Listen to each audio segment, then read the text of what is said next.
ನಮಸ್ಕಾರ. ಎಲ್ಲರಿಗೂ ನನ್ನ ಯೂಟ್ಯೂಬ್ ಚಾನಲ್ಗೆ ಸ್ವಾಗತ. ಯಾರೆಲ್ಲ ಇನ್ನೂ ನನ್ನ ಚಾನಲ್ಗೆ ಸಬ್ಸ್ಕ್ರೈಬ್ ಮಾಡಿಲ್ಲವೋ ದಯವಿಟ್ಟು ತಪ್ಪದೆ ಸಬ್ಸ್ಕ್ರೈಬ್ ಮಾಡಿ. ಮಿಸಸ್ ಅಗಸ್ತ್ಯ ಭಾರದ್ವಾಜ್ ಭಾಗ 1. ಅದೊಂದು ಸಕಲೇಶಪುರದ ದೊಡ್ಡದಾದ ಕಲ್ಯಾಣ ಮಂಟಪ. ಆ ಊರಿನ ಯಜಮಾನರ ಮಗಳ ಮದುವೆಗೆ ಮದುವಣಗೆತ್ತಿಯಂತೆ ತಯಾರಾಗಿ ನಿಂತಿತ್ತು. ತರತರದ ಹೂವುಗಳಿಂದ ಅಲಂಕೃತವಾಗಿರುವ ಮದುವೆ ಮಂಟಪ, ನೆಲದ ಮೇಲೆ ಹಾಸಿರುವ ಕೆಂಪು ಕಾರ್ಪೆಟ್, ಚೇರುಗಳ ಸುತ್ತ ಸುತ್ತಿಕೊಂಡಿರುವ ಬಿಳಿ ಬಟ್ಟೆ, ಅದಕ್ಕೊಂದು ಕೆಂಪು ದಾರ. ಚೇರಿನಲ್ಲಿ ಕುಳಿತ ಹೆಂಗಸರು ಬೇರೆಯವರ ಒಡವೆ ಬಟ್ಟೆ ನೋಡಿ ಕಾಮೆಂಟ್ ಮಾಡುವುದರ ಜೊತೆಗೆ ತಮ್ಮ ಮಗನಿಗೆ ಸೆಟ್ ಆಗುವಂತಹ ಹುಡುಗಿ ಸಿಗಬಹುದೇನೋ ಎಂದು ಚೆನ್ನಾಗಿ ತಯಾರಾಗಿ ಮಂಟಪದ ತುಂಬ ಲವಲವಿಕೆಯಿಂದ ಓಡಾಡುತ್ತಿರುವ ಹುಡುಗಿಯರನ್ನು ಸ್ಕ್ಯಾನ್ ಮಾಡಿ ಅವರಿಗೆ 1ರಿಂದ 10ರವರೆಗೆ ಫ್ಯಾಷನ್ ಶೋನಲ್ಲಿ ಕೊಡುವ ರೀತಿ ಮಾರ್ಕ್ಸ್ ಕೊಡುತ್ತಿದ್ದರು. ಇನ್ನು ಅಂಕಲ್ಗಳು ಬಹುದಿನದ ನಂತರ ಸಿಕ್ಕ ಗೆಳೆಯರೊಂದಿಗೆ ಹರಟೆ ಹೊಡೆಯುವುದರಲ್ಲಿ ಬ್ಯುಸಿಯಾಗಿದ್ದರೆ, ಹೀರೋಗಳಂತೆ ರೆಡಿಯಾಗಿ ಬಂದಿರುವ ಹುಡುಗರು ಇನ್ನಾದರೂ ಈ ಸಿಂಗಲ್ ಲೈಫಿಗೆ ಮುಕ್ತಿ ಸಿಗಬಹುದೇನೋ ಎಂದುಕೊಂಡು ತಮಗೆ ಸೂಟ್ ಆಗುವಂತಹ ಹುಡುಗಿಯರಿಗೆ ಲೈನ್ ಹೊಡೆಯುತ್ತಿದ್ದರು. ಇದನ್ನು ಗಮನಿಸಿದ ಹುಡುಗಿಯರು ಸ್ವಲ್ಪ ಹೆಚ್ಚಾಗಿಯೇ ಸ್ಕೋಪ್ ತೆಗೆದುಕೊಳ್ಳುತ್ತಿದ್ದರು. ಹುಡುಗಿಯ ಅಪ್ಪ ಅಮ್ಮ ಬಂದವರನ್ನು ಸ್ವಾಗತಿಸುವುದರಲ್ಲಿ ಮುಳುಗಿ ಹೋಗಿದ್ದರು. ಟಿಪಿಕಲ್ ಕಲ್ಯಾಣ ಮಂಟಪದ ದೃಶ್ಯ ನೋಡಬಹುದಾಗಿತ್ತು. ಇತ್ತ ಮದುವೆ ಆಗುವ ಹುಡುಗಿಯನ್ನು ಚೆಂದದ ಗೊಂಬೆಯಂತೆ ತಯಾರಿಸಿ ಕನ್ನಡಿಯ ಮುಂದೆ ಕೂರಿಸಿ ಅವಳ ಭಾವಿ ಪತಿಯ ಹೆಸರನ್ನು ಹೇಳುತ್ತಾ ರೇಗಿಸುವುದರಲ್ಲಿ ಬ್ಯುಸಿಯಾಗಿದ್ದರು ಅವಳ ಗೆಳತಿಯರು. ಯಾರು ಏನೇ ಹೇಳಿದರೂ ಅವಳ ಮುಖದಲ್ಲಿ ಯಾವುದೇ ರೀತಿಯ ನಾಚಿಕೆಯ ಕುರುಹು ಮೂಡಲಿಲ್ಲ, ಬರೆಯ ನಿರ್ಲಿಪ್ತತೆ. ಒಳಗೆ ಬರಬಹುದ ಗರ್ಲ್ಸ್ ಎಂದು ಬಾಗಿಲಿನಿಂದ ತೂರಿ ಬಂದ ಶಬ್ದದ ಕಡೆ ಎಲ್ಲರೂ ಪಟ್ಟನೆ ತಿರುಗಿದರು. ನಗುಮಗುದ ಚೆಲುವ ಬಾಗಿಲಿನಿಂದ ಕಳ್ಳನಂತೆ ಇಳುಕಿ ಕೇಳಿದ್ದ. ನಾವು ಆಗ್ಲಿಂದ ಇವಳನ್ನ ಗೋಳ್ ಹೊಯ್ಕೊಳ್ಳೋಣ ಅಂತ ಏನೇನೋ ಹರಸಾಹಸ ಪಟ್ಟರೂ ಸಹ ಇವಳು ಏನು ರಿಯಾಕ್ಷನನ್ನೇ ಕೊಡ್ತಿಲ್ಲ. ಒಳ್ಳೆ ಅಶೋಕವನದ ಸೀತೆಗಿಂತಲೂ ಬೇಜಾರಾಗಿ ಕೂತಿದ್ದಾಳೆ. ನೀನಾದರೂ ಇವಳ ಜೊತೆ ಮಾತಾಡಿ ಇವಳನ್ನು ಸರಿ ಮಾಡು ಎಂದು ಹೇಳಿ ಹುಡುಗಿಯರೆಲ್ಲ ಅಲ್ಲಿಂದ ಹೊರಟು ಹೋದರು. ಕನ್ನಡಿಯ ಮುಂದೆ ಪ್ರಪಂಚವೇ ತಲೆಯ ಮೇಲೆ ಬಿದ್ದಂತೆ ಕುಳಿತಿದ್ದ ಅವನ ಬೆಸ್ಟ್ ಫ್ರೆಂಡನ್ನು ನೋಡಿದವನಿಗೆ ಒಂದು ಕ್ಷಣ ಮರುಕವಾಗಿದ್ದಂತೂ ಸುಳ್ಳಲ್ಲ. ಅವಳ ಪರಿಸ್ಥಿತಿಯ ಅರಿವಿದ್ದವನು ಹೆಚ್ಚೇನೂ ಮಾತನಾಡದೆ ಅವಳ ಬಳಿ ಬಂದು ಕುಳಿತನು. ಮಾತಿಗೆ ತಡಕಾಡುವಂತಹ ಪರಿಸ್ಥಿತಿ.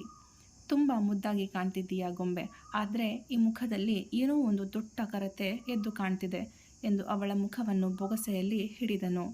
ಮರುಕ್ಷಣವೇ ಓ ಸಾರಿ, ಮೇಕಪ್ ಹಾಳಾಗಿ ಹೋಗುತ್ತೆ ಎಂದು ಕೈ ಹಿಂತೆಗೆದನು. ಅವಳದೋ ನೀರಸ ಪ್ರತಿಕ್ರಿಯೆ. ಇಷ್ಟವಿಲ್ಲದ ಸಂಬಂಧ, ಒಲ್ಲದ ಮದುವೆ. ಅಪ್ಪ ಅಮ್ಮನ ಕಣ್ಣೀರು ನೋಡಲಾಗದೆ ಮದುವೆಗೆ ಒಪ್ಪಿಗೆ ಕೊಡುವಂತೆ ಮಾಡಿತ್ತು. ಈ ಮುಖದ ಮೇಲೆ ಒಂದು ಸ್ಮೈಲ್ ಅಂತ ಬಂದರೆ ನಿನ್ನ ಬ್ರೈಡಲ್ಲು ಕಂಪ್ಲೀಟ್ ಆಗಿಬಿಡುತ್ತೆ ನೋಡು, ಸೊ ಸ್ಮೈಲ್ ಎಂದು ಅವಳ ಮುಖದ ಮುಂದೆ ಸ್ಮೈಲ್ ಮಾಡುವಂತೆ ತನ್ನ ಕೈಯಲ್ಲಿ ಸನ್ನೆ ಮಾಡಿದ. ಆದರೆ ಅವಳದು ಅದೇ ನಿರ್ಲಿಪ್ತತೆ. ಇನ್ನೇನೋ ಹೇಳಲು ಮುಂದಾದವನನ್ನು ತನ್ನ ಕೈಯಲ್ಲಿ ಸುಮ್ಮನಿರುವಂತೆ ಸನ್ನೆ ಮಾಡಿ, ಪ್ಲೀಸ್ ರಿಷಿ, ಸ್ಟಾಪ್ ಇಟ್. ಎಲ್ಲ ಗೊತ್ತಿದ್ದು ನೀನು ಕೂಡ ಅದೇ ರೀತಿ ಬಿಹೇವ್ ಮಾಡಬೇಡ. ಇಲ್ಲಿ ಯಾರಿಗೂ ಕೂಡ ನನ್ನ ಪರಿಸ್ಥಿತಿ ಅರ್ಥ ಆಗ್ತಿಲ್ಲ, ಅಥವಾ ಅರ್ಥ ಆಗಿದ್ರೂ ಕೂಡ ಅರ್ಥ ಆಗಿಲ್ಲದವರಂತೆ ನಾಟಕ ಮಾಡ್ತಿದ್ದಾರೋ ನನಗೆ ಗೊತ್ತಿಲ್ಲ. ಈ ಮದುವೆಯಿಂದ ಯಾವುದೂ ಸರಿ ಹೋಗಲ್ಲ. ನನ್ನ ಜೊತೆ ನನ್ನನ್ನು ಮದುವೆ ಆಗುವವರ ಜೀವನ ಸಹ ಹಾಳಾಗುತ್ತೆ. ಮಮ್ಮಿ ಡ್ಯಾಡಿಗೆ ಈ ವಿಷಯ ಯಾಕೆ ಅರ್ಥ ಆಗ್ತಿಲ್ಲ ಎಂದವಳ ಕಣ್ಣುಗಳು ತುಂಬಿದವು. ಗೊಂಬೆ, ಪ್ಲೀಸ್ ಅಳಬೇಡ. ಆಂಟಿ ಅಂಕಲ್ ನಿನ್ನ ಒಳ್ಳೆಯದನ್ನೇ ಬಯಸುವುದು. ಅವರು ಏನು ಮಾಡ್ತಿದ್ದಾರೆ ಅಂತ ಅವರಿಗೆ ತುಂಬ ಚೆನ್ನಾಗಿ ತಿಳಿದಿದೆ. ಈ ಮದುವೆಯಿಂದ ನಿನ್ನ ಲೈಫ್ ಸರಿ ಹೋಗುತ್ತೆ ಅಂತ ಅವರಿಗೆ ಅನ್ನಿಸಿದ್ದಕ್ಕೆ ಅವರು ನಿನ್ನ ಮದುವೆ ಮಾಡುತ್ತಿರುವುದು. Trust your parents, they know what is good for you and he's a great guy ಎಂದು ಅವಳ ಕೈ ಹಿಡಿದನು. I can't forget him Rishi. ಅವನು ಈ ಪ್ರಪಂಚದಲ್ಲಿ ಇಲ್ಲದೇ ಇರಬಹುದು, ಆದರೆ ನನ್ನ ಮನಸ್ಸಿನಲ್ಲಿ ಅವನು ಯಾವಾಗಲೂ ಜೀವಂತ. ನನ್ನ ಹೃದಯದಲ್ಲಿ ಅವನ ಸ್ಥಾನವನ್ನು ಯಾರೂ ರಿಪ್ಲೇಸ್ ಮಾಡುವುದಕ್ಕೆ ಸಾಧ್ಯವಿಲ್ಲ. ಅದು ನಿನಗೂ ಸಹ ಗೊತ್ತು. ಆದರೂ ನೀವೆಲ್ಲ ಯಾಕೆ ನನಗೆ ಇಷ್ಟೊಂದು ಫೋರ್ಸ್ ಮಾಡ್ತಿದ್ದೀರಾ ಎಂದು ಕಣ್ಣೀರಾದಳು. ಶ್, ಡೋಂಟ್ ಕ್ರೈ. ಇವತ್ತು ನಿನ್ನ ಮದುವೆ ದಿನ ಹುಡುಗಿ ಈ ರೀತಿ ಅಳಬಾರ್ದು. ಆಂಟಿ ಅಂಕಲ್ ನೋಡಿದ್ರೆ ತುಂಬ ಬೇಜಾರಾಗ್ತಾರೆ. ನಿನ್ನ ಮದುವೆ ಅಂತ ಇಬ್ಬರು ಎಷ್ಟು ಖುಷಿಯಾಗಿದ್ದಾರೆ ಗೊತ್ತಾ. 1.5 ವರ್ಷದ ಮೇಲೆ ಅವರಿಬ್ಬರು ಇಷ್ಟೊಂದು ಹ್ಯಾಪಿ ಆಗಿರುವುದು ನೋಡಿದ್ದು. ಅವರಿಗೋಸ್ಕರವಾದರೂ ನೀನು ಈ ಮದುವೆ ಆಗಲೇಬೇಕು ಗೊಂಬೆ. ಈ 2 ವರ್ಷಗಳಲ್ಲಿ ಇಬ್ಬರು ತುಂಬ ಅಂದರೆ ತುಂಬ ನೋವನುಭವಿಸಿಬಿಟ್ಟಿದ್ದಾರೆ. It's your responsibility to make them happy ಎಂದನು. ನನಗೆ ಏನು ಮಾಡಬೇಕು ಅಂತ ತಿಳಿತಿಲ್ಲ ರಿಷಿ. I am blank. ನನ್ನ ಲೈಫಲ್ಲೇ ಯಾಕೆ ಈ ರೀತಿ ಆಗಬೇಕು? ಒಂದು ಕಡೆ ಮಮ್ಮಿ ಡ್ಯಾಡಿ ಖುಷಿ, ಇನ್ನೊಂದು ಕಡೆ ಬೇಡದೇ ಇರುವ ಈ ಮದುವೆ, ಇನ್ನೊಂದು ಕಡೆ ಕಿತ್ತು ತಿನ್ನುವ ಅವನ ನೆನಪುಗಳು. I don't know what to do ಎಂದು ಅವನನ್ನು ಅಪ್ಪಿ ಅಳತೊಡಗಿದಳು. ರಿಷಿಗಂತೂ ತಲೆ ಕೆಟ್ಟಂತಾಯಿತು. ಬಾಗಿಲ ಬಳಿ ನಿಂತಿರುವ ಸೌಮ್ಯ ಹಾಗೂ ರಮೇಶ್ ಅವರಿಗೆ ತಮ್ಮ ಮಗಳ ಮಾತು ಕೇಳಿ ಕಣ್ಣು ತುಂಬಿ ಬಂದವು. ರೀ, ನಾವು ಬಲವಂತವಾಗಿ ಗೊಂಬೆ ಮದುವೆ ಮಾಡಿಸಿ ತಪ್ಪು ಮಾಡ್ತಿದ್ದೀವಿ ಅನಿಸುತ್ತೆ.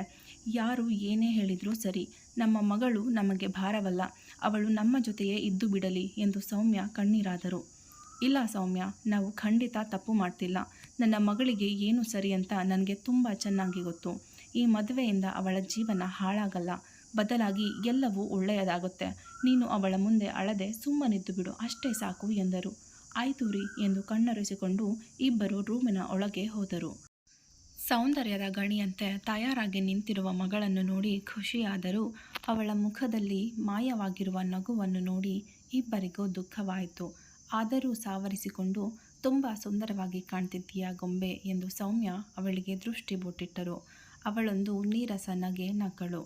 ಹೆಸರಿಗೆ ತಕ್ಕಂತೆ ಗೊಂಬೆ ಹಾಗೆಯೇ ಕಾಣ್ತಿದ್ದೀಯಾ ಪುಟ್ಟ ಎಂದು ಮಗಳ ಮುಖವನ್ನು ಪ್ರೀತಿಯಿಂದ ನೇವರಿಸಿ, ಇವತ್ತಿನಿಂದ ನಿನ್ನ ಹೊಸ ಜೀವನ ಶುರುವಾಗುತ್ತೆ ಗೊಂಬೆ.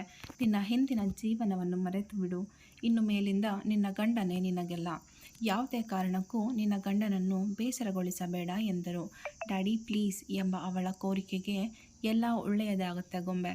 ಈ ಅಪ್ಪನ ಮೇಲೆ ನಂಬಿಕೆ ಇಡು. ಈಗ ಮುಹೂರ್ತಕ್ಕೆ ತಡ ಆಯಿತು. ರಿಷಿ, ಇವಳನ್ನು ಕರೆದುಕೊಂಡು ಬಾ, ನಾವು ಮಂಟಪದ ಹತ್ತಿರ ಇರ್ತೇವೆ ಎಂದು ಹೊರಟು ಹೋದರು.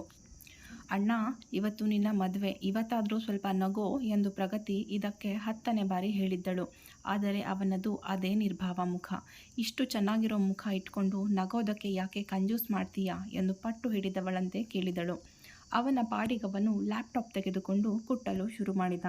ಎಂದಿನಂತೆ ಇಂದು ಕೂಡ ಅವನಿಗೆ ಇದೊಂದು ಮಾಮೂಲಿ ದಿನವಷ್ಟೇ. ಮದುವೆ ಎಂಬ ಖುಷಿಯಾಗಲಿ ಎಕ್ಸೈಟ್ಮೆಂಟ್ ಆಗಲಿ ಇಲ್ಲವೇ ಇಲ್ಲ. ಮದುವೆಯಾಗುವ ಹುಡುಗಿ ಹೀಗಿರಬೇಕೆಂಬ ಕಲ್ಪನೆಗಳಿಲ್ಲ. ಇನ್ನು ಕೆಲವೇ ಕ್ಷಣಗಳಲ್ಲಿ ನನ್ನ ಮದುವೆ ನಡೆಯಲಿದೆ ಎಂಬ ಅರಿವೂ ಸಹ ಇಲ್ಲದವನಂತೆ ಕಿವಿಗೆ ಸಿಕ್ಕಿಸಿಕೊಂಡ ಬ್ಲೂಟೂತಿನಲ್ಲಿ ಅವನ PAಗೆ ಇಲ್ಲಿಂದನೇ ಇನ್ಸ್ಟ್ರಕ್ಷನ್ಸ್ ಕೊಡುತ್ತಿದ್ದಾನೆ. ಇವನಿಗೆ ಏನು ಹೇಳಿದರೂ ಪ್ರಯೋಜನ ಇಲ್ಲ. ಮದುವೆ ದಿನ ಯಾರು ಕೆಲಸ ಮಾಡ್ತಾರೆ? ಇವನೊಬ್ಬ ರೋಬೋಟ್ ಅಷ್ಟೇ. ನನ್ನ ಮದುವೆ ಅಂತ ಸ್ವಲ್ಪ ಆದರೂ ಎಕ್ಸೈಟ್ಮೆಂಟ್ ಬೇಡ ಇವನಿಗೆ. ಇವನನ್ನು ಮದುವೆ ಆಗಿ ಪಾಪ ನನ್ನ ಅತ್ತಿಗೆ ಅದೆಷ್ಟು ಕಷ್ಟಪಡಬೇಕೋ ಏನೋ ಎಂದು ಗೊಣಗಿಕೊಂಡು ಹೊರಟು ಹೋದಳು. 2 ನಿಮಿಷ ಕಳೆದು ಒಳ ಬಂದ ರೇಖಾ ಮತ್ತು ರಾಜೇಶ್ ತಮ್ಮ ಮಗನನ್ನು ನೋಡಿ ದಂಗಾದರು.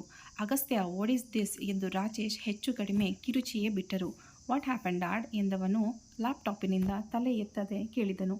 ಇವತ್ತು ನಿನ್ನ ಮದುವೆ ಅನ್ನೋದಾದರೂ ನಿನಗೆ ನೆನಪಿದೆ ತಾನೇ ಎಂದು ಮುಂದೆ ಬಂದ ರೇಖಾ ಲ್ಯಾಪ್ಟಾಪನ್ನು ಅವನ ಕೈಯಿಂದ ಕಿತ್ತುಕೊಂಡರು. ಮಾಮ್, ಈಗ ನನಗೆ ಒಂದು ಇಂಪಾರ್ಟೆಂಟ್ ಮೀಟಿಂಗ್ ಇದೆ. ಅದು ನಮ್ಮ ಕಂಪನಿಗೆ ತುಂಬ ಇಂಪಾರ್ಟೆಂಟ್. ಲ್ಯಾಪ್ಟಾಪ್ ವಾಪಸ್ ಕೊಡಿ ಎಂದ ಅಸಹನೆಯಲ್ಲಿ.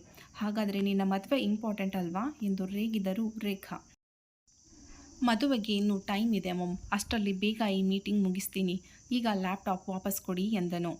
ಮದುವೆ ಆಗಿ ಮನೆಗೆ ಬರುವವರೆಗೆ ಯಾವುದೇ ಆಫೀಸಿನ ಕೆಲಸ ಮಾಡಬಾರ್ದು. ಕ್ಲೈಂಟ್ ಹತ್ರ ಮಾತಾಡಿ ಮೀಟಿಂಗ್ ಪೋಸ್ಟ್ಪೋನ್ ಮಾಡಿಸ್ತೀನಿ ಆ್ಯಂಡ್ ದಟ್ಸ್ ಫೈನಲ್ ಎಂದವರೇ ಅವನ ಕಿವಿಯಲ್ಲಿದ್ದ ಬ್ಲೂಟೂತನ್ನು ಕಿತ್ತುಕೊಂಡು ಡ್ರೈವರನ್ನು ಕರೆದು ಅವೆರಡನ್ನು ತೆಗೆದುಕೊಂಡು ಹೋಗಿ ಕಾರಿನಲ್ಲಿ ಸೇಫ್ ಆಗಿ ಇಡುವಂತೆ ತಿಳಿಸಿದರು Rajesh. Dad, how can you do this? ಈ ಮೀಟಿಂಗ್ ಎಷ್ಟು ಇಂಪಾರ್ಟೆಂಟ್ ಅಂತ ನಿಮಗೆ ಗೊತ್ತು ತಾನೇ ಎಂದು ಸಿಡುಕಿದನು ಅಗಸ್ತ್ಯ. ಸದ್ಯಕ್ಕೆ ನನ್ನ ಮಗನ ಮದುವೆಗಿಂತ ನನಗೆ ಯಾವುದೂ ಇಂಪಾರ್ಟೆಂಟ್ ಅಲ್ಲ. ಮುಹೂರ್ತಕ್ಕೆ ಟೈಮ್ ಆಯಿತು, ನಡಿ ಎಂದವರು ಅವನನ್ನು ಕರೆದುಕೊಂಡು ಹೋದರು. ಅಗಸ್ತ್ಯ ಮಂಟಪಕ್ಕೆ ಬರುತ್ತಿದ್ದಂತೆ ವರನ ಕೈಯಲ್ಲಿ ಮಾಡಿಸಬೇಕಾದ ಶಾಸ್ತ್ರಗಳನ್ನು ಮಾಡಲು ಶುರು ಮಾಡಿದರು. ಸ್ವಲ್ಪ ಹೊತ್ತು ಕಳೆದ ನಂತರ ಹುಡುಗಿಯನ್ನು ಕರೆತಂದರು. ನಾಚಿಕೆ, ಭಯ, ಕುತೂಹಲವಿಲ್ಲದೆ ಅಂತರ್ಪಟದ ಎದುರು ಬಂದು ನಿಂತಳು ಅಹಾನ. ಇತ್ತ ಇವನಲ್ಲಿಯೂ ಸಹ ಯಾವುದೇ ರೀತಿಯ ಭಾವನೆಗಳಿಲ್ಲ. ಇಬ್ಬರು ಭಾವನೆಗಳನ್ನು ಕೊಂದುಕೊಂಡವರ ಹಾಗೆ ಅಂತರ್ಪಟದ ಎದುರು ನಿಂತಿದ್ದಾರೆ. ಶಾಸ್ತ್ರಿಗಳ ಹೇಳಿಕೆ ಮೇಲೆ ಇಬ್ಬರು ಹಾರವನ್ನು ಬದಲಾಯಿಸಿಕೊಂಡರು. ಒಬ್ಬರ ತಲೆಯ ಮೇಲೊಬ್ಬರಿಗೆ ಜೀರಿಗೆ ಬೆಲ್ಲವನ್ನು ಸುರಿದರು. ಈ ಎಲ್ಲ ಶಾಸ್ತ್ರಗಳು ಅವನ ಜೊತೆ ನಡೆಯುತ್ತಿದ್ದರೆ ನನ್ನಷ್ಟು ಖುಷಿ ಪಡುವವಳು ಈ ಪ್ರಪಂಚದಲ್ಲಿಯೇ ಯಾರೂ ಇರುತ್ತಿರಲಿಲ್ಲ ಎಂದುಕೊಂಡವಳ ಕಣ್ಣುಗಳು ತೇವವಾದವು. ಗೊಂಬೆ, ನಮ್ಮ ಮದುವೆ ಎಷ್ಟು ಗ್ರ್ಯಾಂಡ್ ಆಗಿರುತ್ತೆ ಗೊತ್ತಾ? ನಮ್ಮ ಮದುವೆ ದಿವಸ ನಮ್ಮ ಅಪ್ಪ, ಅಮ್ಮ, ಅತ್ತೆ, ಮಾವ ಎಲ್ಲರೂ ಫುಲ್ ಖುಷಿಯಾಗಿರ್ತಾರೆ. ನಾನಂತೂ ಎಲ್ಲ ಶಾಸ್ತ್ರಗಳನ್ನು ತುಂಬ ಶ್ರದ್ಧೆಯಿಂದ ಮಾಡ್ತೀನಿ. 7 ಜನ್ಮಕ್ಕೂ ನಿನ್ನನ್ನೇ ನನ್ನ ಹೆಂಡತಿಯಾಗಿ ಸಿಗುವಂತೆ ಮಾಡುವಂಥ ದೇವರ ಬಳಿ ಪ್ರೇ ಮಾಡ್ತೇನೆ. ನಿನ್ನನ್ನು ತುಂಬ ಕಾಡಿಸ್ತೇನೆ ಎಂದು ಹೇಳಿದ್ದವನ ಮಾತುಗಳು ಅವಳ ಕಿವಿಯ ಬಳಿ ಪಿಸುಗುಟ್ಟಂತಾಯಿತು. ತಿರುಗಿ ನೋಡಿದವಳಿಗೆ ಕಣ್ಣ ಮುಂದೆ ಅವನೇ ನಿಂತಂತೆ ಕಾಣಿಸಿತು. ಆದಿ ಎಂದು ಪಿಸು ನುಡಿದವಳ ಕಣ್ಣಿನಿಂದ ಒಂದು ಹನಿ ಕೆಳಗುದುರಿತು. ಇನ್ನೇನು ಮಂಟಪದಿಂದ ಹಿಂದೆ ಸರಿಯಬೇಕು ಎನ್ನುವಷ್ಟರಲ್ಲಿ ಕಣ್ಣು ತುಂಬಿಕೊಂಡು ನಿಂತಿದ್ದ ಅವಳ ತಂದೆ ತಾಯಿಯ ಚಿತ್ರ ಸ್ಮೃತಿ ಪಟಲದಲ್ಲಿ ಮೂಡಿತು. ತಕ್ಷಣವೇ ವಾಸ್ತವದ ಅರಿವಾದವಳಂತೆ ಪಟ್ಟನೆ ಕಣ್ಣನ್ನು ಒರೆಸಿಕೊಂಡು ನಿಂತಳು. ಶಾಸ್ತ್ರಿಗಳು ಅದೇನು ಮಂತ್ರ ಹೇಳುತ್ತಿದ್ದರೋ ಏನೋ. ಇಬ್ಬರ ಕಿವಿಯ ಮೇಲೆ ಒಂದಕ್ಷರ ಬೀಳಲಿಲ್ಲ. ಕುತ್ತಿಗೆಗೆ ತಾಳಿ ಯಾವಾಗ ಬಿತ್ತು ಅದೂ ಸಹ ತಿಳಿಯಲಿಲ್ಲ. ತಾಳಿ ಕಟ್ಟಿದವನ ಮುಖವನ್ನು ಸಹ ನೋಡಲಿಲ್ಲ. ಅವನ ಹೆಸರಂತೂ ಮೊದಲೇ ತಿಳಿದಿಲ್ಲ. ತಲೆ ಎತ್ತಿ ತಾಳಿ ಕಟ್ಟಿದವನ ಮುಖ ನೋಡುವ ಕನಿಷ್ಠ ಕುತೂಹಲವೂ ಮೂಡಲಿಲ್ಲ. ಅವನ ಪರಿಸ್ಥಿತಿ ಏನೂ ಇದಕ್ಕಿಂತ ಭಿನ್ನವಾಗಿರಲಿಲ್ಲ. ಯಾಂತ್ರಿಕವಾಗಿ ತಾಳಿ ಕಟ್ಟಿ ಮುಗಿಸಿದ್ದನಷ್ಟೆ. ಇನ್ನುಳಿದ ಶಾಸ್ತ್ರಗಳು ಸಹ ಯಾಂತ್ರಿಕವಾಗಿ ಮುಗಿದು ಹೋದವು. ಸಮಯ ಕಳೆದು ಅಹಾನಳನ್ನು ಗಂಡನ ಮನೆಗೆ ಕಳುಹಿಸಲು ಗಟ್ಟಿ ಮನಸ್ಸು ಮಾಡಿಕೊಂಡರೆಲ್ಲರೂ. ಮೊದಲೇ ಜೀವನದಲ್ಲಿ ಬಹಳ ನೊಂದವಳು. ಗಂಡನ ಮನೆಯಲ್ಲಿ ಹೇಗೆ ಹೊಂದಿಕೊಳ್ಳುತ್ತಾಳೋ ಏನೋ. ಅಳಿಯ ಎಂದು ಆರಿಸಿದವನು ಇವಳನ್ನು ಅರ್ಥ ಮಾಡಿಕೊಂಡು ಇವಳ ಭಾವನೆಗಳಿಗೆ ಸ್ಪಂದಿಸುತ್ತಾನೋ ಇಲ್ಲವೋ. ಹೀಗೆ ಅವಳ ತಂದೆ ತಾಯಿಯಲ್ಲಿ ಹಲವಾರು ಪ್ರಶ್ನೆಗಳು ತುಂಬಿಕೊಂಡಿದ್ದವು. ಅಹಾನ ಅಪ್ಪ ಅಮ್ಮನನ್ನು ತಪ್ಪಿ ಜೋರಾಗಿ ಅತ್ತಳು. ಸೌಮ್ಯ ಮತ್ತು ರಮೇಶ್ ಸಹ ಇಷ್ಟು ದಿನ ರಾಜಕುಮಾರಿಯಂತೆ ಸಾಕಿದ ತಮ್ಮ ಮಗಳನ್ನು ಬೇರೆಯವರ ಮನೆಗೆ ಹೇಗೆ ಕಳುಹಿಸಿಕೊಡುವುದು ಎಂದು ಅತ್ತು ಬಿಟ್ಟರು. ತಮ್ಮನನ್ನು ತಬ್ಬಿ ಅಪ್ಪ ಅಮ್ಮನ್ನ ಚೆನ್ನಾಗಿ ನೋಡ್ಕೋ ಛೋಟು, ನಾನಿಲ್ಲ ಅಂತ ಅವರನ್ನು ತುಂಬ ಗೋಳಾಡಿಸಬೇಡ ಎಂದು ಅತ್ತಳು. ಕೊನೆಗೆ ತನ್ನ ಜೀವದ ಗೆಳೆಯ ರಿಷಿಕೇಶ್ನನ್ನು ತಬ್ಬಿ ಛೋಟು ಇನ್ನೂ ತುಂಬ ಚಿಕ್ಕವನು, ಆಗಾಗ ಮನೆ ಹತ್ರ ಹೋಗಿ ಅಪ್ಪ ಅಮ್ಮನ್ನ ವಿಚಾರಿಸು ರಿಷಿ ಎಂದಳು. ತಮ್ಮ ಅಪ್ಪಣೆಯಂತೆ ಆಗಲಿ, ನಾವು ಸ್ಮೈಲ್ ಎಂದು ನಾಟಕೀಯವಾಗಿ ನುಡಿದು ಅವಳ ಕೆನ್ನೆ ತಟ್ಟಿದನು ರಿಷಿ. ಅವಳು ನಗಲಿಲ್ಲ. ಇವನು ನಿಟ್ಟುಸಿರು ಬಿಡುವುದು ತಪ್ಪಲಿಲ್ಲ. ಇದಾವುದರ ಪರಿವೇ ಇಲ್ಲದವನಂತೆ ಇಂದಿನ ಮೀಟಿಂಗಿನ ಬಗ್ಗೆ ಯೋಚಿಸುವುದರಲ್ಲಿ ಬ್ಯುಸಿಯಾಗಿದ್ದನು ಅವಳ ಪತಿ ಮಹಾಶಯ. ನೀವೇನು ಚಿಂತೆ ಮಾಡಬೇಡಿ, ನಮಗೆ ಪ್ರಗತಿ ಬೇರೆ ಅಲ್ಲ, ಅಹಾನ ಬೇರೆ ಅಲ್ಲ. ಅವಳಿಗೆ ಯಾವುದೇ ರೀತಿಯ ತೊಂದರೆಯಾಗದ ರೀತಿ ಅವಳನ್ನು ನೋಡಿಕೊಳ್ಳುತ್ತೇವೆ ಎಂದು ಸಮಾಧಾನ ಮಾಡಲು ಮುಂದಾದರು ರೇಖಾ. ಅವಳ ಬಗ್ಗೆ ನಿಮಗೆ ಎಲ್ಲ ಗೊತ್ತೇ ಇದೆ. ನಾವು ನಿಮ್ಮಿಂದ ಏನನ್ನೂ ಮುಚ್ಚುಮರೆ ಮಾಡಿಲ್ಲ. ಅವಳದ್ದು ಮೊದಲೇ ಮಾತು ಕಡಿಮೆ. ಈ ಘಟನೆ ನಡೆದ ಮೇಲಂತೂ ಇನ್ನೂ ಮೌನಿಯಾಗಿ ಬಿಟ್ಟಿದ್ದಾಳೆ. ದಯವಿಟ್ಟು ಅವಳನ್ನು ಚೆನ್ನಾಗಿ ನೋಡ್ಕೊಳ್ಳಿ, ನಮಗೆ ಅಷ್ಟೇ ಸಾಕು ಎಂದು ಕೈ ಮುಗಿದು ಬಿಟ್ಟರು ರಮೇಶ್. ಇದೇನು ಮಾಡ್ತಿದ್ದೀರಾ ನೀವು? ಹೀಗೆಲ್ಲ ಕೈ ಮುಗಿದು ನಮಗೆ ಮುಜುಗರ ಮಾಡಬೇಡಿ ರಮೇಶ್. ಅಹಾನ ಕೂಡ ನಮಗೆ ಮಗಳೇ, ಅವಳ ಬಗ್ಗೆ ನೀವೇನು ಚಿಂತೆ ಮಾಡಬೇಡಿ ಎಂದು ಅವರ ಕೈ ಇಳಿಸಿ ತಬ್ಬಿದರು ರಾಜೇಶ್. ಅಗಸ್ತ್ಯ ಎಂದು ಅವನಿಗೆ ತಿವಿದು ಕಣ್ಣಿನಲ್ಲೇ ಅವರ ಬಳಿ ಹೋಗಿ ಮಾತನಾಡು ಎಂಬಂತೆ ಸನ್ನೆ ಮಾಡಿದರು ರೇಖಾ. ಗಾಡ್ ಎಂದು ಗೊಣಗಿಕೊಂಡು ಬಿರುಸು ನಡಿಗೆಯಲ್ಲಿ ಅವರ ಬಳಿ ಬಂದವನು, ಅಂಕಲ್ ನೀವೇನೂ ವರಿ ಮಾಡಬೇಡಿ, ಶಿ ವಿಲ್ ಬಿ ಓಕೆ ಎಂದು ತನಗೆ ತಿಳಿದಷ್ಟು ಮಟ್ಟಿಗೆ ಸಮಾಧಾನ ಮಾಡಿದನು. ಹೆಂಡತಿಯ ಮುಖವನ್ನು ಸಹ ನೋಡಿಲ್ಲದ ಭೂಪ. ಎಲ್ಲರೂ ಬಂದು ಕಾರಿನಲ್ಲಿ ಕುಳಿತರು. ಮುಂದಿನ ಕಾರಿನಲ್ಲಿ ರೇಖಾ, ರಾಜೇಶ್ ಮತ್ತು ಪ್ರಗತಿ ಹೊರಟು ಹೋದರು. ಹೊಸ ಜೋಡಿಗಳಿಗೆ ಸ್ವಲ್ಪ ಪ್ರೈವಸಿ ಒದಗಿಸುವ ಸಲುವಾಗಿ. ಇಬ್ಬರು ಒಬ್ಬರ ಮುಖ ನೋಡದೆ ಒಂದೊಂದು ಕಡೆಯಿಂದ ಕಾರು ಹತ್ತಿ ಕುಳಿತರು. ಕಾರು ಮುಂದೆ ಸಾಗಿತು. ಒಬ್ಬರ ಮುಖ ಒಬ್ಬರು ನೋಡುವ ಮನಸ್ಸು ಮಾಡಲಿಲ್ಲ. ಕಿಟಕಿ ಕಡೆಗೆ ಮುಖ ಮಾಡಿ ಕುಳಿತವಳ ಕಣ್ಣುಗಳಿಂದ ಎಡಬಿಡದೆ ನೀರು ಸುರಿಯುತ್ತಿತ್ತು. ಇತ್ತ ಇವನು ಲ್ಯಾಪ್ಟಾಪ್ ತೆಗೆದುಕೊಂಡು ಪುನಃ ಕುಟ್ಟುವುದರಲ್ಲಿ ಬ್ಯುಸಿಯಾದನು. ಸಂಜೆಯ ಸಮಯಕ್ಕೆ ಬೆಂಗಳೂರು ತಲುಪಿ ಸರಿಯಾದ ಸಮಯದಲ್ಲಿ ಅವಳ ಗೃಹ ಪ್ರವೇಶ ನೆರವೇರಿತು. ರೇಖರ ಅಣತಿಯಂತೆ ದೇವರಿಗೆ ದೀಪ ಹಚ್ಚಿದಳು. ಆದರೆ ಏನನ್ನು ಬೇಡಿಕೊಳ್ಳಲು ಮನಸ್ಸು ಸಹಕರಿಸಲಿಲ್ಲ. ಪತಿ ಮಹಾಶಯ ಎನಿಸಿಕೊಂಡವನು ಮನೆಗೆ ಬಂದ ತಕ್ಷಣವೇ ರೇಖರ ನಿರಾಕರಣೆಯ ನಡುವೆಯೂ ರೂಮ್ ಹೊಕ್ಕಿಬಿಟ್ಟಿದ್ದ. ರೂಮಿಗೆ ಹೋದವನ ಕಡೆಗೆ ನೋಡುತ್ತಾ ಅಹಾನ ಬಳಿ, ನೀನೇನು ಬೇಜಾರು ಮಾಡ್ಕೋಬೇಡ ಅಹಾನ, ಜರ್ನಿ ಮಾಡಿ ಸುಸ್ತಾಗಿರಬೇಕು, ಅದಕ್ಕೆ ಅಷ್ಟು ಬೇಗ ರೂಮಿಗೆ ಹೋದ ಎಂದರು. ಸರಿ ಎನ್ನುವಂತೆ ತಲೆ ಆಡಿಸಿದಳು ಅಷ್ಟೆ. ನಿಜ ಹೇಳಬೇಕೆಂದರೆ ಅವಳಿಗೆ ಸ್ವಲ್ಪವೂ ಬೇಸರವಿರಲಿಲ್ಲ. ಪ್ರಗತಿ, ಅದಕ್ಕೆ ನಾನಿನ್ನ ರೂಮ್ಗೆ ಕರ್ಕೊಂಡು ಹೋಗು, ರೆಸ್ಟ್ ಮಾಡಲಿ, ಊಟದ ಟೈಮಿಗೆ ಕರಿತೀನಿ ಎಂದರು ರೇಖಾ. ಆಯಿತು ಮೊಮ್, ಬನ್ನಿ ಅದಕ್ಕೆ ನಿಮಗೆ ನನ್ನ ರೂಮ್ ತೋರಿಸ್ತೀನಿ ಎಂದು ಹೆಚ್ಚು ಕಡಿಮೆ ಅಹಾನಳನ್ನು ಎಳೆದುಕೊಂಡೇ ಹೋದಳು. ಇದೇ ನೋಡಿ ನನ್ನ ರೂಮ್ ಎಂದು ಅವಳ ರೂಮನ್ನೆಲ್ಲ ಒಂದು ಸುತ್ತು ತೋರಿಸಿದಳು. ಅಹಾನಾಳಿಂದ ಯಾವುದೇ ರೀತಿಯ ಪ್ರತಿಕ್ರಿಯೆ ಬರೆದಿದ್ದನ್ನು ನೋಡಿ, ನೀವು ತುಂಬ ಟಯರ್ಡ್ ಆಗಿದ್ದೀರಿ ಅನಿಸುತ್ತೆ, ನಾನು ಬೇರೆ ನಿಮ್ಮ ತಲೆ ತಿಂದುಬಿಟ್ಟೆ, ಸಾರಿ ಅದಕ್ಕೆ, ಬಾತ್ರೂಮ್ ಅಲ್ಲೇ ಇದೆ, ಫ್ರೆಶ್ ಆಗಿ ಬನ್ನಿ, ಅದಕ್ಕೂ ಮೊದಲು ನಿಮಗೆ ಒಡವೆಗಳನ್ನು ರಿಮೂವ್ ಮಾಡೋಕ್ಕೆ ಹೆಲ್ಪ್ ಮಾಡ್ತೀನಿ ಎಂದು ತನ್ನ ಹೊಸ ಅತ್ತಿಗೆಯನ್ನು ಕನ್ನಡಿ ಮುಂದೆ ಕೂರಿಸಿ ಅತಿ ಎಚ್ಚರಿಕೆಯಿಂದ ಅವಳ ಒಡವೆಗಳನ್ನು ತೆಗೆದು ತಲೆಗೆ ಹಾಕಿದ್ದ ಲೆಕ್ಕವಿಲ್ಲದಷ್ಟು ಪಿನ್ಗಳನ್ನು ಬಿಡಿಸಿ ಅವಳ ಉದ್ದದ ಗುಂಗುರು ಕೂದಲನ್ನು ಇಳೆಬಿಟ್ಟಳು. ನಿಮ್ಮ ಹೇರ್ ಕರ್ಲಿ ಇದ್ದರೂ ಎಷ್ಟು ಸಾಫ್ಟ್ ಇದೆ ಗೊತ್ತಾ ಅದಕ್ಕೆ, ಐ ವಿಶ್ ನನಗೂ ಇದೇ ಥರ ಹೇರ್ ಇರಬೇಕಿತ್ತು ಎಂದಳು ಪ್ರಗತಿ. ಅಹಾನ ಬೇಕೋ ಬೇಡವೋ ಎಂಬಂತೆ ಒಂದು ನಗೆ ನಕ್ಕಳು. ಬಾತ್ರೂಮ್ ಹೊಕ್ಕು ಬಾಗಿಲು ಹಾಕಿದವಳಿಗೆ ಇಷ್ಟು ಹೊತ್ತು ತಡೆ ಹಿಡಿದಿದ್ದ ದುಃಖದ ಕಟ್ಟೆ ಹೊಡೆಯಿತು. ನೀರಿನ ಟ್ಯಾಪನ್ನು ಬಿಟ್ಟು ಬಿಕ್ಕಳಿಸಿ ಅತ್ತಳು. ಸ್ವಲ್ಪ ಹೊತ್ತು ಅತ್ತ ನಂತರ ಐ ಆಮ್ ಸಾರಿ ಆದೆ, ನನ್ನನ್ನು ಕ್ಷಮಿಸಿಬಿಡು ಎಂದು ಮನಸ್ಸಿನಲ್ಲಿಯೇ ಅವನಿಗೆ ಸಾರಿ ಹೇಳಿ ಮನಸ್ಸಿಗೆ ಸಮಾಧಾನವಾಗುವಷ್ಟು ಅತ್ತು ಮುಖಕ್ಕೆ ಚೆನ್ನಾಗಿ ತಣ್ಣೀರು ಹಾಕಿಕೊಂಡು ಮುಖ ಒರೆಸಿಕೊಂಡು ಹೊರಬಂದಳು. ಅತ್ತು ಕೆಂಪಾಗಿದ್ದ ಅವಳ ಕಣ್ಣನ್ನು ಗಮನಿಸಿ, ಅದ್ಕೆ ನಿಮ್ಮ ಕಣ್ಣು ಯಾಕೆ ಇಷ್ಟೊಂದು ರೆಡ್ ಆಗಿದೆ ಎಂದು ಆತಂಕದಿಂದ ಕೇಳಿದಳು ಪ್ರಗತಿ. ಅದು ನನಗೆ ಜರ್ನಿ ಮಾಡಿದರೆ ಆಗಲ್ಲ, ಕಣ್ಣು ಉರಿ ಬಂದ್ಬಿಡುತ್ತೆ, ವಾಶ್ ಮಾಡಿದಾಗ ಹೀಗೆ ರೆಡ್ ಆಗಿಬಿಡುತ್ತೆ ಎಂದು ತಡವರಿಸಿದಳು ಅಹಾನ. ಹೋ ಹೌದಾ, ನಾನೆಲ್ಲೋ ನೀವು ಮನೆಯವ್ರನ್ನ ನೆನೆಸ್ಕೊಂಡು ಅತ್ತಿದ್ದೀರಾ ಅಂತ ಅಂದ್ಕೊಂಡ್ಬಿಟ್ಟಿದ್ದೆ. ಥ್ಯಾಂಕ್ ಗಾಡ್, ಹಾಗೇನೂ ಆಗಿಲ್ಲ. ನಾನು ಹೋಗಿ ಫ್ರೆಶ್ ಅಪ್ ಆಗಿ ಬರ್ತೀನಿ, ನಿಮಗೆ ನಿದ್ದೆ ಬಂದರೆ ನನ್ನ ಬೆಡ್ ಮೇಲೆ ಮಲಗಿ ಎಂದು ಬಾತ್ರೂಮ್ ಹೊಕ್ಕು 5 ನಿಮಿಷದಲ್ಲಿ ಫ್ರೆಶ್ ಆಗಿ ಬಂದಳು. ಪ್ರಗತಿ ಹೊರಬಂದರೂ ಅಹಾನ ಇನ್ನು ಮಲಗಿಲ್ಲದ್ದು ನೋಡಿ ಅವಳ ಜೊತೆ ಮಾತನಾಡಲು ಕುಳಿತಳು. ಮಾತು ಪ್ರಗತಿಯೊಬ್ಬಳದ್ದೇ, ಕೇಳುವ ಕಿವಿಗಳು ಮಾತ್ರ ಅಹಾನಾಳದ್ದಾಗಿತ್ತು.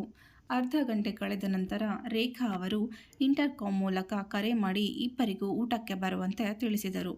ಇಬ್ಬರು ಡೈನಿಂಗ್ ಟೇಬಲ್ ಬಳಿ ಬರುವಷ್ಟರಲ್ಲಿ ಎಲ್ಲರೂ ಬಂದು ಕುಳಿತಾಗಿತ್ತು. ಅಹಾನ ಬಂದಾಗ ಅವಳ ಕಡೆ ನೋಡಿ ಒಂದು ನಗು ಅರಳಿಸಿದರು ರೇಖಾ ಮತ್ತು ರಾಜೇಶ್. ಅಗಸ್ತ್ಯ ತನಗೂ ಇದಕ್ಕೂ ಸಂಬಂಧವೇ ಇಲ್ಲದವನಂತೆ ಫೋನ್ನಲ್ಲಿ ಮುಳುಗಿ ಹೋಗಿದ್ದ. ಅಟ್ಲೀಸ್ಟ್ ಈಗಲಾದರೂ ಕತ್ತೆತ್ತಿ ತನ್ನ ಹೆಂಡತಿ ಅನ್ನಿಸಿಕೊಂಡವಳು ಹೇಗಿದ್ದೆ ಎಂದು ನೋಡಿದ್ದರೆ ಆಗುತ್ತಿತ್ತೇನೋ. ಪ್ರಗತಿ ಓಡಿ ಹೋಗಿ ರಾಜೇಶ್ ಬಳಿ ಕುಳಿತರೆ ಅಹಾನ ಏನು ಮಾಡುವುದೆಂದು ತಿಳಿಯದೆ ತಲೆ ತಗ್ಗಿಸಿ ಅಲ್ಲಿಯೇ ನಿಂತಳು.